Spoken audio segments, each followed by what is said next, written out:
mooy liggéey leen dans la cohésion, mais liggéey leen surtout en recherchant obstinément l'efficacité électorale. Parce qu'en fin de compte, au soir du 24,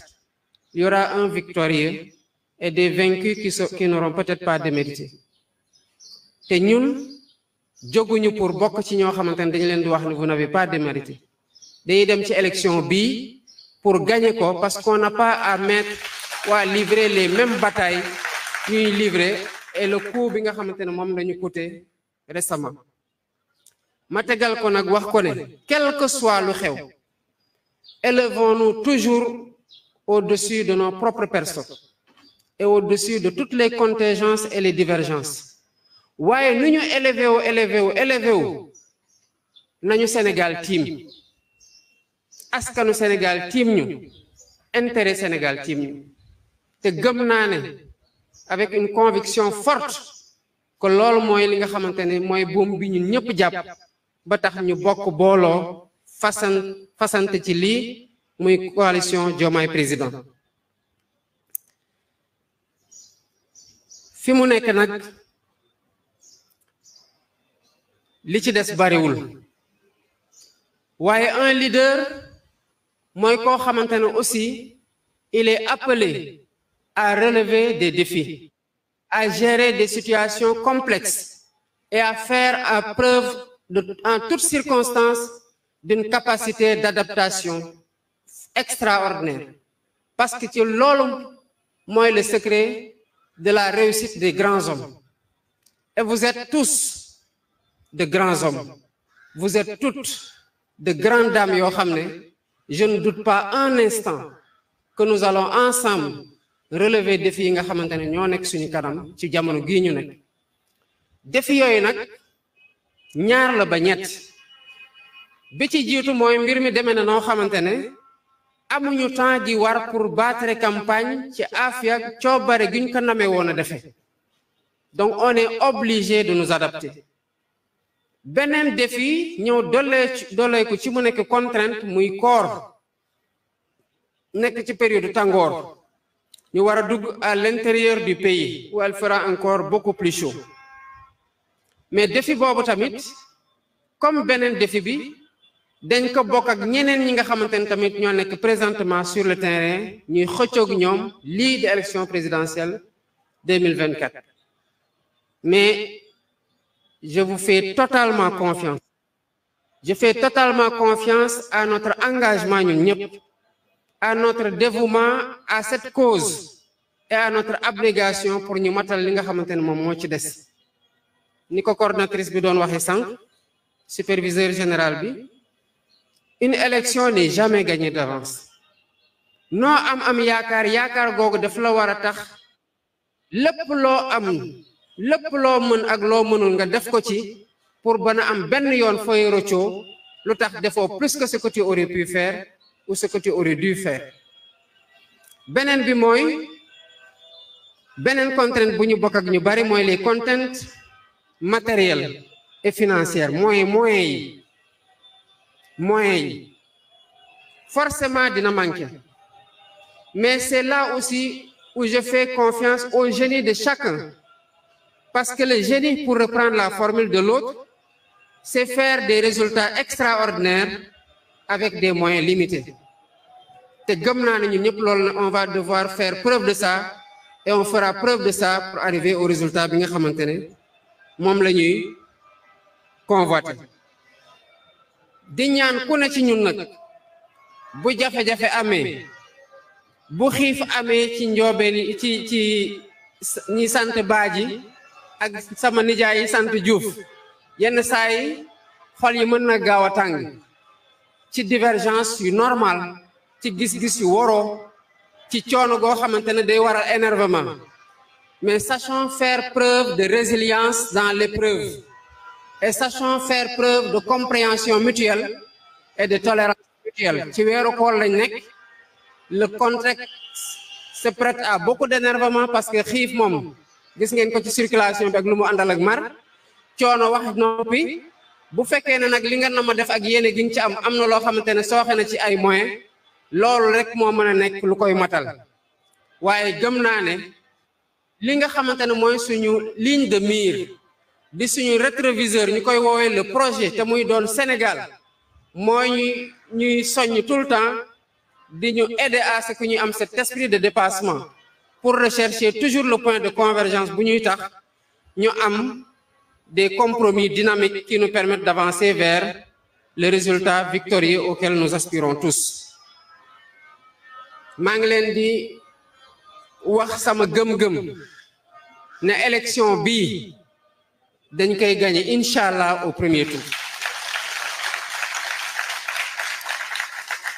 gëm-gëm googu laa fekk ci yéen ndax xaaru leen leader gi xaaru leen candidat bi yéen a ngi ci béy seen waar guddeeg bëccëg suba ak ngoon gis naa seen coono te loolu gëm-gëm googu la àndal. C'est la foi en un projet, la foi à cette victoire bi nga xamante ne moom la ñuy convoiter te les signaux en tout cas de ce que j'ai pu observer de fi ma nekk de fi ma jaar démb de la lecture que j'ai avec le recul du prisonnier man gëm naa ne que les signaux sont au vert pour une victoire éclatante dès le soir du 24 mars inchallah 2024. ma bëggoon nag ñaaxaat leader yépp sur la nécessité et l'importance de descendre à la base. ku ci nekk am nga mbooloo bu nekk sa gannaaw mbooloo boobu ku ci nekk am na koo xamante ne ñaar ak ñett yoo ci mën a waxal waaye fokk ñu dem waxi ji ñoom parce que dafa am ñu bokkal terrain bi. Il y a beaucoup d'attaques, c'est normal. Il y a eu beaucoup de diabolisation, il y a eu beaucoup de désinformation. Ça a forcément pu avoir son effet, même si l'unité sur le terrain nous enthousiasme tous et peut nous faire croire qu'il y a un impact. Mais ils peuvent être hésitants, ils peuvent encore douter, ils ont été apeurés, ils peuvent l'être. Nous faisons que buntu Sénégalais gu nek ñu feug fa loxo Sénégalais gu ne ñu téye ko nopp Sénégalais gu ne ñu toqal ci message buy tax mu xam lan moo ñu tax a jóg lan moo tax ñu booloo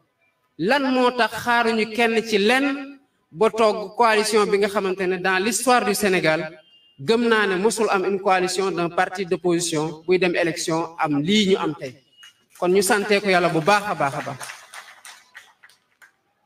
ma bëggoon nag engager donc les leaders ñu wàcc à la base temps bi xat na il nous faut nous adapter maa ngi ko doon wax sànq convoi yi gudd yi trop pendant que les leaders peuvent être dans les bases de def le travail fekkante ci faak ñi nga xamante ne ils sont en train de faire un formidable travail à la base foofu dem fekk ji ñooñu gan leen dooleel dimbale leen waxtaan ak suñu ñoon moo ëpp solo un convoi qui est absolument long qui est difficilement manageable qui peut engager des coûts yoo xamante ne c'est pas forcément des coûts d'opportunité par rapport à l'efficience électorale bi nga xamante ne moom la ñuy recherche te je suis rassuré parce que des comptes rendus de vos réunions et de la stratégie globale m'ont été faits et ils allaient dans ce sens-là. dama koy def rek di ko fàttali sama bopp di ko fàttaliwaat ñeneen sur l'importance ci dernier virage bi ñu dese qu'on donne tout bi nga xamante ne mën nañ ko ci def pour ñu bañ a rëccu lenn parce que Sénégal mérité nañu ëpp loolu te ñun pare nañ pour jox ko lu ëpp loolu. ma bëgg nag delluwaat ci directeur de campagne bi. Président Guirassy bi nga ñëwee seet si ma kaso demale na yow directeur de campagne nga ñaari yoon parce que bi ma ci waxtaanee ak président Sonko def ma ne su ma nekkoon candidat Guirassy mooy doon sama directeur de campagne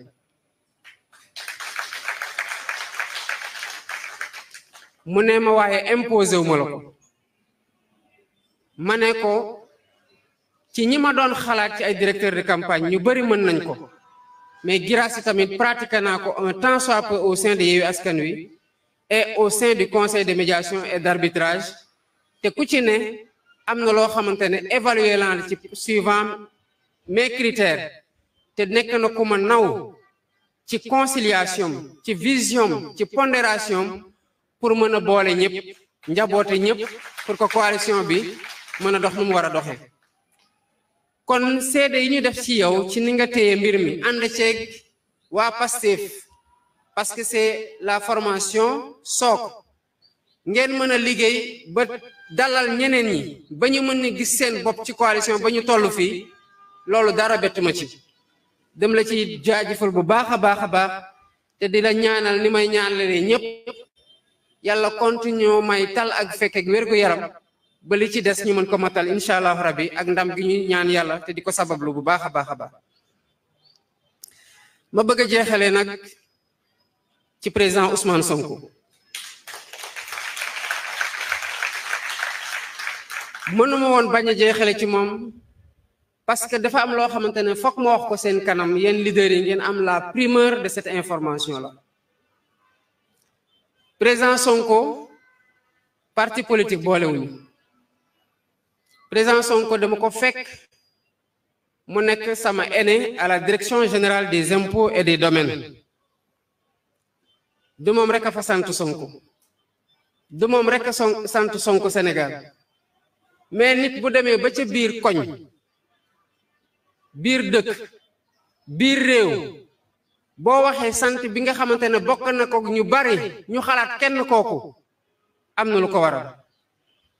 dama fekk sant Sonko doon tuuru Ousmane Sonko à la direction générale des impôts et des domaines ndax jaloor yi mu def ci xeex avec le syndicat autonome des agents des impôts et domaines mu doon koo xamante ne daf ñu inspiré comme ñi nga xamante ne ku bëgg a baax bëgg a jubal bëgg a doxal ci ay principe lal sa avancement ak sa carrière ci mérite compétence ak probité mënoon nga tey ci Ousmane Sonko mu doon koo xamante ne moo la womat et cette occasion là bi ma duggee biir impôt domaine je l'ai pas raté parce que loolu moo nekkoon sama aspiration mooy compétence intégrité ak sérieux ci li may def bi ñu dawalee tuuti ma gis lu mu def au sein de du syndicat autonome des agents des impôts et domaines ak vertu bu mu gérer les acquis syndicaux njaaxaanaay gum ci tëddee ci bu mu jotee ñu seddali ko ma ne kii warul dem lii bañ a am relève ma dem engagé wu avec le collègue vice-président du parti Birame Souleye Diop au sein du syndicat autonome des agents des impôts et domaines ak Waly Diouf Bodian mi nga xamante ne moo nekkoon suñu secrétaire général qui est le chargé de la sécurité du parti ñu aw Ousmane Sonko ci liggéey boobu bu ñu amee des aptitudes yoo xamante ne tàggat nañu ci ba gën koo liggéey laata ñuy dugg ci politique syndicalisme boobu la te ñi jaar ci syndicalisme dugg ci politique xam nañ comment le syndicalisme prépare quelqu'un dans le champ politique kon loolu Ousmane Sonko lu bare li ngeen di gis ci man foofu la commencé continuer ci biir Pastef ba Diomaye mi toog ci yéen ci tey bare na loo xamante ne sur le plan de la personnalité parce que ku nekk ak sa caractère ak sa tempérament am na lu ñu wuute mais sur les principes cardinaux lu bëri jëlee naa ko ci Ousmane Sonko lu bëri jàngee naa ko ci Ousmane Sonko lu bëri Ousmane Sonko moo ma ci tàggat mu doon koo xamante ne balaa nga koy mën a natt ci dimension situation bu ñu nekk nii taxaw nga wéet ba xëy na sa xel sax ci ni ngay jàngatee événement bi par manque d'information nga mën a am jiixi jaaxa nga toogaat ak moom nga mën a xam ne waa ji fi nga ko bàyyi woon noo dem nu mu yàgg ak nu mu sori boo demee fekkaat ko mu sooklewu sur les mêmes principes directeurs et sur les mêmes valeurs cardinales yi nga xamante ne ñoo nekk le moteur de son engagement politique may baaxee rek ñi nga xamante ne xëy na bokkuñu Pastef wala nekkuñu woon ci benn niveau bi ci Pastef le 7 janvier 2023 dañu amoon une réunion d'évaluation au sein de PASTEF sur la stratégie et sur les perspectives ci élection présidentielle 2024 bu ñu doon jublu à 1 an avant l'échéance ñu woo suñu coordonnateurs départementaux yépp biir Sénégal ak bureau politique bi ak mouvement yi ñu ñëw comme ni ngeen ko xamee ñu bëri dañoo ñëw fanaan si ñu bëri jël horaire fajar déplacé wu ñëw ba Dakar vers 8h 9h bay waaj ñu woo ma nee ma sama grande sœur dafa décédé ma ne su ma informé heure bi waa parti bi mën na am ñu bëgg a fomm réunion bi te dafa am ñu jóge fu sori ma noppi ba bi may romb siège ba mu wóor ma ne commencé ñu ngi waaj a commencé ma ne Ousmane maa ngi nii dem ci dëj sama grande sœur mu la waxoon dafa feebar ba ñu hospitalisé ko yàlla def ko moom ma ne ko mais continuer leen kon réunion boobu du réunion bi ma fekkee 7 janvier 2023 ñi bokk ci Pastef mën nañu ma seede que c'était la première fois président Ousmane Sonko ñëw ci réunion ne dañuy poser la situation du plan B parce que ci projet lañ nekk ñi ñu jàmmar lool mën na am duñu taxaw ci lu ñu nekk te waruñu ñoo bett parce que projet bi ça n'a jamais une histoire de personne mais une histoire de projet. N'est-ce pas lui qui disait que le Sénégal n'a pas besoin de héros ni de messie, mais d'une masse critique de citoyens qui sont conscients des enjeux. Ma yokkaloon ko ci ne et qui ont le courage d'agir. mooy ñii ma jàkkaarlool tey. kon Ousmane mosul nekk ci logique u après moi c'est le désert. Sans moi il y a personne. Ce qui a perdu beaucoup de formations politiques en 2019 et qui en a perdu de plus expérimentés que nous en 2024. Balaay élimination di am ci la def vidéo préparer stratégie boobu ñu ngi koy tere mu wax ci waaye continuer ci di ci xalaat parce que ñun parti bi mettre nañ ko en minorité ci démocratie interne parti bi. tënku na ci lu ñu wax mooy waxtaanu ci point bi parce que buñ ci waxtaanee mën na encourager le cas d'en face à s'obstiner vers la liquidation d'un adversaire politique et il y a pas de raison que ñu koy encourager ci loolu ni implicitement ni explicitement loolu moo taxoon ñu bañ ci waxtaan mais mu continuer xalaat ne projet bi dépassé na ko te képp ku nekk Pastef ci loolu la la tàggat ci loolu la lay yar ci biir parti bi te toutes les fois qu'il a été question mu jël une décision majeure à des moments critiques loolu moo nekk sa boussole boo xamante ne ci la jëlee décision barki dem rek dañoo toog ñu may ñu gisee ci kaso bi ñu waxtaan bu yàgg mu ne ma Diomaye politique bi particulièrement projet Pastef jaamu yàlla laa ko def sama diggante ak sama borom seetuma ci xarit seetuma ci frère wala sœur de parti seetuma ci rak seetuma ci waajur seetuma ci doom lépp li ma ci def sama borom bi laa koy seede waaye projet bi laa koy nattee ndax ci intérêt projet bi laa ko def wala def ma ko ci intérêt projet bi te loolu moo tax tey Bassirou Diomaye Faye nekk candidat ba ñu nekkoon membre ci coalition Sonko président nekkoon ci leader autour du candidat Ousmane Sonko continuer dëgëral loolu ba basculer ko vers la continuité du projet ba ñeneen ñëw fekk si ñu ci parce que xam nañu ci lu ñu nekk nii Sénégal rek moo ñu tax a jóg te ñu doon ay jàmbaar ci fi ñu nekkoon nekk ñoo xamante ne yàgg nañoo distingué wu ci fi ñu nekkoon ba ñëw tey ñu fekkanteeg ñoom ma ko doon wax au président Babacar Diop bu ñu gisee ci prison Cap Manuel ma ne ko suñu génération te quand je parle de génération du génération d'âge dafa mën a am rek du 109 mais c'est une génération de conscience parce que li ñu porte nii depuis avant les indépendances ay sénégalais porte nañ ko avant nous et après nous ay nit dinañ ko porter dafa mel ni rek diine la révélation elle est unique mais dafa am ay plusieurs porteurs dans le temps quel que soit le prophète te loolu moo tax ba ku ci mujjee bi daf leen wax ne gëm leen ñi weesu ngeen gëm seen livre yi nga xamante ne moom lañ leen yónnee te lu ñu mën a jàngal nit ki mooy yàlla kenn la moom lañ war a jaamu moom lañ war a ragal kon génération de conscience bi may wax nii ñi ko porté woon bien avant di xeex pour Sénégal am indépendance am ñu koy xeex di ko xeex dans le parti dans le